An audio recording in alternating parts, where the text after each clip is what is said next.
হাই everyone, সকলোকে নমস্কাৰ জনাইছোঁ। আজি এটা নতুন বস্তু বনাব লৈছোঁ ৰ'ব। নতুন মানে মোৰ কাৰণে এইটো নতুনেই হয়, সদায় যিহেতু পোৱা নাযায়। চিনি পাইছে নিশ্চয়। এইটো হৈছে সদমূল বুলি কয়, সদমূলৰ গুটি।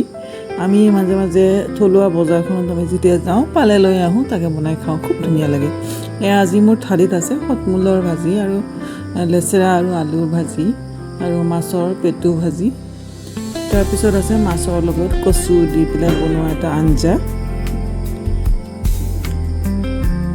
এয়া আৰু সৰু মাছৰ ভাজি আছে লগত। গতিকে সম্পূৰ্ণ এখন মাছৰ থালি আৰু লগতে থলুৱা বুলি যিহেতু সদমূলৰ ভাজিটো বনাইছোঁৱেই, এই থালিখন পৰিৱেশন কৰিলোঁ।